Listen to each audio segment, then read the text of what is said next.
Hi, I'm Jayne at Rockin' Worms. Welcome. What I want to do is give you a real quick update that is about half an hour after I made an earlier video where I talked about that I'm kind of in a mess here with my tote that I had combined 3 bins worth of worms into because it was all castings and I really needed to get the worms out so I could better harvest the castings, and the baiting out with the 1/4-inch sifter worked super well. And then I kind of screeched a halt on that because, life is busy. So I have more worms in here left from the bait out because it's not a bait out if you don't go back and get them when they're in the bait trap. So there's more worms in here. And what I finally decided I needed to do is just do a light migration, as much as I generally don't like to do it.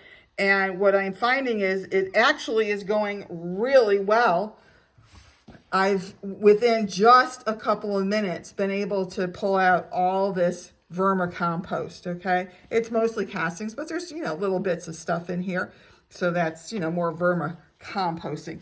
But I'm able to take out really fairly good, one worm, big deal, big handfuls of the castings here and get down to the worms fairly quickly, and they're diving down very nicely. So I think the reason why this is going better for me this time than it did with the big boy tote, if you remember that video that I tried light migration and, flat out hated it, just hated it, is those worms in the big boy were babies. And babies don't need a lot of space, right, in order to hide from the light. So they would just go down just below the surface and be perfectly happy. So I could never get enough castings out with any type of, handful scooping to make it worth my time. It was just taking forever. But the worms in these totes, or this tote from the 3 bins, are nice sized worms.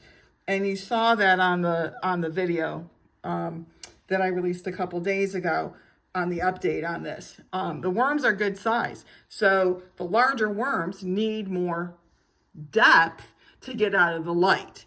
So they're diving down deeper, which means I can grab more castings in a handful and make this whole process so much easier. I might have to rescind my complete hate for light migration and be a little bit more specific in saying, okay, I don't like it when I'm dealing with wisps and small babies, but if I'm dealing with bigger worms, decent sized worms, the light migration is working fine.